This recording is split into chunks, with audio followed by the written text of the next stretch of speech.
wanna see what the stars say. Are you good? Are you sad? Are you missing me? It's more of a pop punk feel from Cassadee Pope. We are learning about her new music coming up. This episode of Connected with Kelly is sponsored by Pickers Vodka, proudly made in Nashville, Tennessee. So Pickers is a tribute to the musicians whose sounds fill the air in Music City. Pickers Vodka is distilled 11 times from non-GMO corn, and it's gluten-free. My new favorite is the Pickers Unplugged Vodka Soda. They're in cans. They are only 96 calories, 0 carbs, great flavors. You need to give them a try. Visit pickersvodka.com to find out more or to order online. Hey friends, welcome to this edition of Connected with Kelly. And today we are talking to Cassadee Pope. She's got brand new music out. We're going to talk to her all about that, what she did during quarantine that actually stuck, and since she is dating Sam Palladio, would she ever consider going into acting? We're going to get all of that and more. Let's get connected with Cassadee Pope.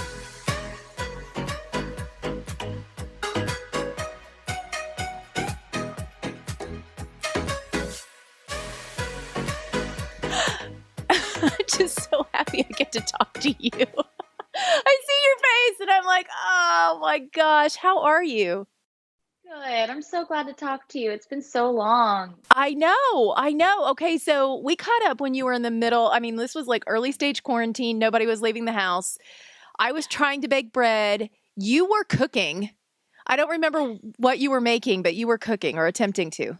I really got on the cooking / baking train during quarantine, and I've stuck with it. So I've gotten better at cooking. So that's good. Really? Okay, so the quarantine habit actually held. Mine did not. I've not made bread in months. Yeah. I mean, making bread is like it's almost like you can't do that too often because it's Oh. bread. It's delicious, but I would eat a loaf in 2 days.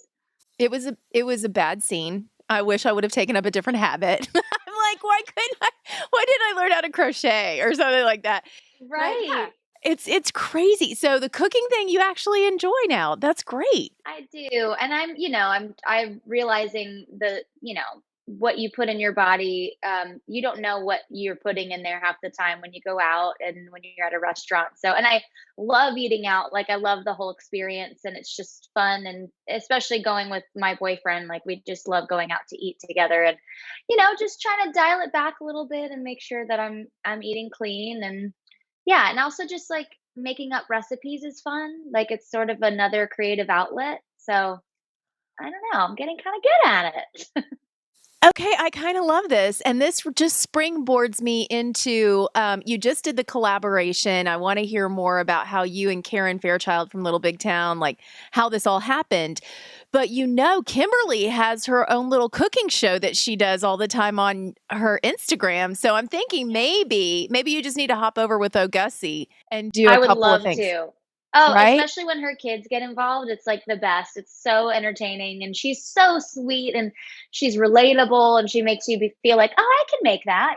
She's got her recipes are great. So yeah, I would totally be down to do that. But Okay. Well, from one member of Little Big Town to the next, let's talk about What the Stars See. I love this song. Where did it all start? How did you get the idea for this? So it was at the beginning of quarantine and I sort of realized that writing on Zoom would be a thing for a while. So I had been resisting and finally I was like, all right, I've got to just dive in. And I had a session booked for the next morning with Jake Rose and Lindsay Rhymes, two amazing writers. And I just was outside that night looking at the stars. It was such a starry night and just thinking, like I was already kind of anxious for the session and just desperate to like think of an idea to bring. And I just looked at the stars and was like, there's something to like the fact that they have a perspective that we don't have. And then it just snowballed into, wow, the times that I had gone through a breakup and wished I could see what my ex was doing in that moment. Like, were they over me? Were they still not over me? And, and then I just thought of the title, what I want to see what the stars see. And so the next morning went into the session. Jake and Lindsay were totally down to write this. And Lindsay's demo actually sounded pretty finished. Like we didn't change a ton when we went in to record the actual song because the demo was so great. Just having that vulnerable lyric, kind of exposing lyric with like a badass rock in your face track. So fast forward getting into the studio, I knew that this was going to be really the first song I released from this project, and I wanted it to be impactful and I wanted it to feel anthemic. So I had Karen Fairchild sing on it and Lindsay play the guitar, some of the guitar parts on it. And it just felt like it now all of a sudden it's turned into this kind of accidental female empowerment song because it's not a super obvious female empowerment lyric. It's just it's vulnerable, but people think of vulnerable as a weakness and I think of it as a strength. So Yeah. I was super excited to have them sort of, you know, give their stamp of approval by being on the song. And then we did the video, and the video's fun and Blade Runner-esque, and we got to feel like, badass superheroes in the video. So yeah, I'm just excited that people are loving it. Feels good. So I know you and Lindsay have been friends for a long time, but tell me how you and Karen have found each other because this is awesome. I love this pairing. Yeah, it's been really amazing. I mean, she's always been a mentor to me. I've turned to her for advice and for the moments in my career where it was a little, touch and go, and I changed my team and I was sort of thinking of like hiring a new manager and not sure who to go to. And she's through all of those steps been there and been, meeting me for lunch and and texting and just always been just such a role model for me. And it actually really the whole process started with Nick Wheeler, my producer, who is from the band All American Rejects, who I used to tour with. And we wrote a bunch during 2020, and I quickly realized he's an amazing producer and was like, please produce this project. And then just we were tossing around, the ideas of what the sound would be more pop punk with the country element to it because I love all of that stuff. And it just sort of dawned on me that, I mean, maybe it'd be cool to ask Karen to be involved and just, sort of step into a, co-producer role and sort of do some additional production for the project to, cater to my country influence. And the three of us have it's just been an amazing dynamic. We've had so much fun. They've never worked together, but I feel like they'll probably work together again because they have a great, chemistry, and it's just very natural and fun. And it's fun to have Nick, who's from my past, who's from the pop punk world, and Karen, who's been a part of my career more recently and over the last few years. So it's just bringing my worlds together. It's felt really awesome. It's interesting too because we've been having this discussion a lot lately. A lot of my friends and I have talked about like the lines of genre are so blurred now. And I think a lot of that is, like for example, my daughter, she loves musicals and she loves country and she loves pop. And to her, it's all music. Like she doesn't necessarily identify as I'm a quote country fan. She just loves music. It doesn't fit in a box for her.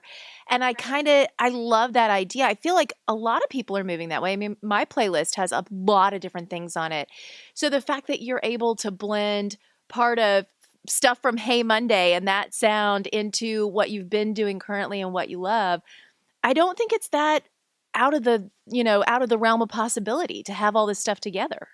Yeah, I'm looking at it like, look, I know where I'm going to source the music, and I'm here in Nashville. I love country music, so I'm promoting it to country outlets, and I hope it could be a lane in country music that I can trailblaze, because that would just be that's always been a goal of mine, is to start my own lane. And if it's just, I don't know, the country world isn't ready for it, then I'll reassess and take it somewhere else. But, I don't feel like this project is so polarizing to where it can only fit in one place either. Like, I think Right. it's just, like you said, everybody just wants good music. And, this is a country song with a rock production on it, so it is what you make of it. And I hope that people can see all the different influences.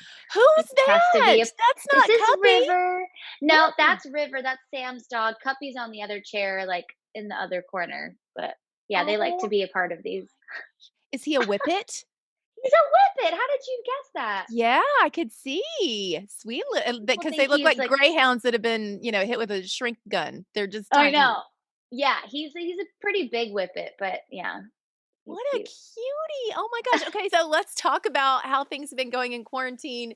Um, you know, has Sam been able to work? I know you guys have spent a lot of time together, and there was a long time there where we were, like seeing you do the Wednesday night wine downs and or Thursdays. It was Thursdays we were doing I wine and think it was Thursday. Yeah, it I was think so. Thursdays. Yeah. Yeah. And you guys were singing a little bit together and like how has the world opened up again now? Is it starting to feel a little bit more normal like before Yeah. quarantine for you? It's starting to get there. Yeah. I mean, I'm not on the road nearly as much, but Sam's actually been in LA filming a great show on ABC called Rebel. And he's still there now. But I think he's coming back this week. But the schedule changes so last minute. So we'll see if he's still able to come home. But yeah, he's been able to go back. He was there since January filming. So it seems like the, entertainment industry, the film and silver screen industry has sort of figured it out to make it safe and follow all the protocols and restrictions and whatnot. So I'm glad to see that for him. And I think, for me, for touring, Mhm. it's looking like the fall. But I've got some things sprinkled in between then now and then that I can do that'll be really fun. But yeah, it's starting to get back to normal, which I'm really excited about. Me too. I can't wait for live music. That's the other thing I think is really interesting. What is it going to feel like to you when you actually get in front of a big crowd again? Because it's one thing when you do like an acoustic set or maybe, even like a half full auditorium. It's like, okay, great. I've got some people. But the first time that you get to step on stage when you know that there is a huge crowd out there ready for you. I don't know. I feel like it's going to be really emotional because I did do an acoustic set at I think it was the listening, no, it was at Third and Lindsley last year. And I got emotional just from the, 100 people that were there singing along because I hadn't had people sing along with me in, a long time at that point, probably like 8 or 9 months. And that made me emotional. So I can't imagine being on stage with a full band with a crowd where there's no worry about what could happen and it's just free and exciting and that energy. I just miss it so much. So that'll probably make me cry, honestly. You know what? I love that. I do want to circle back around a question about having Lindsay on this track. I don't think she gets to really lean into a hard rock power ballad very often. I mean, she plays an amazing electric guitar on a lot of her own stuff, but still, it doesn't have as hard of this is hard rocking. So, how fun was it to watch her let loose on this? It was so fun. I mean, she is an incredible guitar player and she has her very bluesy, just really kind of ambient, like she's got a very specific sound that she just nails. And so I was like, look, I want you to sound like you, but I want it to sound like if like I threw dirt all over you and you were like a grunge queen. And so she just like did it and it was perfect and it was amazing. And we, collaborated on the solo that she played just to make it super melodic and catchy. But I mean, she's a rocker. Like, hearing her music on a record is one thing, and then seeing her live is the same, but just a little bit more up a notch with her solos and the outros of the songs and stuff. So I've always known she's had that in her, and just seeing her just like let loose on the song was really cool and really special. And I'm so glad we got to do that in person because I was like nervous about COVID and it being weird, but we were able to do it safely. So that was fun. When you were talking about the fact that Karen has been a mentor to you and that she's been there, especially when you had some big questions, what's the best piece of advice that she has given you? Oh man. Um Well, she was very like she was monumental in me hiring Daniel, my manager, because she just had such great things to say about him, and I was really looking for her stamp of approval on working with him, and that's changed my career. Like I, that is my he is the best, and he's just done so much for me. So that was a big deal. Maybe it was like she's so encouraging to for me to just lean into the pop rock stuff and not worry about, fitting in the confines of a genre and just going for it. So really there wasn't a specific piece of advice with that, but it was just like her being encouraging the whole time, like, hey, don't hold back on this. Just do whatever you feel is you and exciting and rock and edgy, and it'll fall into place. Don't think too much, just do it. So she's just been really encouraging, if anything. You've got people like Karen, and then we have this whole new group that's coming in. So if they were to look to you, and now you're in the mentor seat because you've been doing this and you've had success, what would be the piece of advice that you would want to give to the new group of females that are coming in and trying to make their stamp on country music? I would say, 'cause I think there's a lot of pressure on a young artist to choose their lane and stay on it. I think that that's a big mistake because we're always changing, we're always growing, and I think it really puts a lot of pressure on a young artist. Like I remember feeling like I have to choose what I'm going to do and like really stay consistent or people are going to leave me. And I think that we just need to tell the youth of this upcoming, slew of artists like, hey, do what you love right now, and if that changes in a year, that's okay. Like just do what you love now to the fullest. Like don't worry about, "Oh, I might change my mind later. I don't know." Like just do it. And then if you do change your mind, if you have the right team and you have the loyal fans with you, they're gonna grow with you and change with you, and your team's gonna stick by you. So yeah, I would put less pressure on like choosing where to go for, the rest of your career, because that's just not possible. No, we all change. Absolutely. I love that. I love that piece of advice. I have to ask this because if I don't, I know that there will be fans that will come after me and say, why didn't you ask? Are you going to be doing any Hey Monday shows? Because listen, the Hey Monday fans are legit. They love you so much. Is that happening? Is there going to be any of that in the future, possibly? Well, we were really hoping to do another reunion show last year, but of course that didn't work out. So it's definitely in the cards. I mean, we haven't spoken about it for this year just because of my new music that I'm working on, but it's absolutely going to happen again. That reunion show was one of the best nights ever. It was so fun, and just just getting everybody together and doing the rehearsal and everything takes some time. So maybe in the fall, maybe we'll do it again because 2019 we did it in December, so maybe we'll shoot for that. There's plenty of time before then, so we'll see. We're going to make it happen. Listen, I'm so optimistic about live music. I think everybody needs to tour. I'm going to go to everyone's show all the time. I'm never going to be home because I'm just going to be out living the best life. I know. I think of all the times where I just didn't feel like going to a show and I just, I'm going to stay home. I'm like, why did I do that? Why did I not go? That's what I said. I said, if anyone invites me to anything, I'm coming. It doesn't matter. It's like, what is it? You're opening some new store? I'll be there. I'll help you cut the ribbon. I just want to go. Taking a walk? Okay, I'll be there. I'll be there. No worries. This is a random thought, but just I had just connected with Chris Carmack and did a whole thing with Life on Eris and talked to Chris and Aaron and all the things and started really talking about the Nashies and how much they miss Nashville and, how Sam was just so instrumental in that. And seeing the fact that he has this lovely lane of being able to act and then also dip into music when he likes it. Would you ever think about dipping your toe into acting and doing something in that field? I would. I mean, I think, if I'm going to do it, I want to do it full on, and I want to like take acting lessons, and I want to really just immerse myself. So I wouldn't take time away from my music to do that just yet, but hopefully someday when I feel like I've kind of landed in a good place in my music career and I could take like a few months to do that, then I think it would be awesome. And, talked to Sam about it a little bit, and he seems to think that I'd be good. So I've got him, his encouragement. So that's good. I mean, I think you would be magnificent. You're already acting somewhat when you're on stage. Your stage presence is already part of that, right? I mean, I feel like you're channeling something.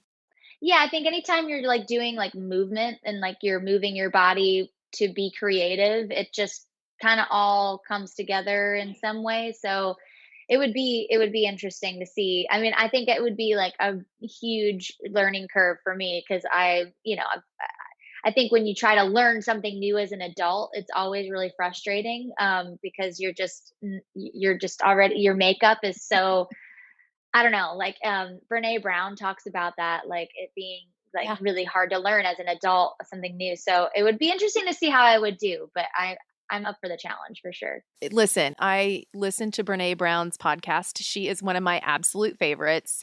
I'm loving her. I love Gabrielle Bernstein. Who are the other people that you listen to that you love right now as far as podcast or you're reading their books? I love, Austin Channing Brown, she is a masterful, um, activist. She's just really great at saying it like telling it like it is in a digestible way for people who want to learn. I love Rachel Cargill. She's amazing and more in the spiritual realm. Um, Emmanuel Acho, he's incredible. He started uncomfortable conversations with a black man, and he's literally answering the most can be triggering questions Mhm. from white people, and it's amazing because it's always informative, and he's just got a lot of grace and patience. I love Glennon Doyle. Yeah, there's a lot. I follow a lot of them actually. Now that I think about it, I'm like, oh, I could go on all day. Well, that's my favorite though, just putting on a podcast and just kinda getting lost in what other people are doing. That kinda leads me to the last question. Are you ever thinking of doing a podcast? Because, I mean, everybody else has one. I feel like it's your turn, Cass. It's your turn. You need a podcast. It's funny. I've talked about it.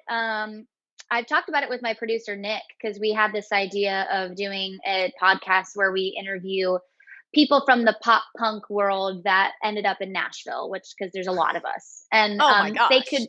even people that aren't in music anymore, real estate agents, people who open restaurants or coffee shops or whatever, like they're everywhere. So that could be fun. But yeah, I've actually just been messaging someone from Adobe Radio about doing something so, like literally before this interview. So it's funny you ask. So maybe it'd be fun. I just this came in my head, Nashville Landing, like everyone landed in Nashville. So it's like a Yeah. Nashville Landing. Yeah. Yeah, That's exactly. There's good. so many. There's so many. That's genius. I love that. And there's so many like 80s metal people here as well. My husband Yeah. is a big 80s metal fan, and we look around and we're like, "Oh my gosh, that's who's the guy that lives close to us?" That's there's like all of these. Oh yeah, Tom Kiefer is like just walking around Lowe's. We're like, "Oh, there's Tom Kiefer from Cinderella. Hey, how's it going?" Like they're all here and they all just hang out. So, I think that's a brilliant idea. You need to do it. Yeah, it'd be fun. I mean, I know a lot of people personally, but even just talking to people I don't know personally and hearing their story and why Nashville was appealing to them, why they ended up here, what thread would go through everybody's story because there's a reason a lot of us ended up here. Like Mhm. there's like different stories, but there will be a thread that I'm like really curious about. That's how this all got started, connected with Kelly. It's like, how are we all connected? How did we all get connected? It's mostly through music, but I mean, it brings everybody here on in a different way, like everyone ends up here in a different way. So, Yeah, I love that. I love that you started this. This is so absolutely. great. Friend, it's so good to see you. Congratulations. You too. I Thank love the new you. Thank you music. for Oh, thank you. I'm so excited to get you some more. Oh, that is good stuff. When is the next one coming out? Do we have a little preview? We don't have a preview and we don't have a date, but yeah, there's definitely more coming. So Will it still have this, sooner rather than later. still have the punk, like pop fun feel to it? Definitely. Everything is definitely leaning more in that direction. There's some songs that lean more into the country storytelling of the songwriting, but everything sonically will be more on the pop rock side. Dig it. I really do. It sounds so good. Thank you. Appreciate it. All right, friend. I will talk to you very soon. It's good to see you. Good. Good to see you too. So good to see you. Cassadee Pope, everybody. What the Stars See is the name of the song. You can download it now. Hey Monday fans, tell me your favorite Hey Monday song below. While you're there, make sure that you are hitting that bell. You'll know when we've got new episodes coming out, and subscribe so you can be a part of our family right here. We all want to stay connected. Until next time, make sure that you are staying connected with all the people and things you love the most.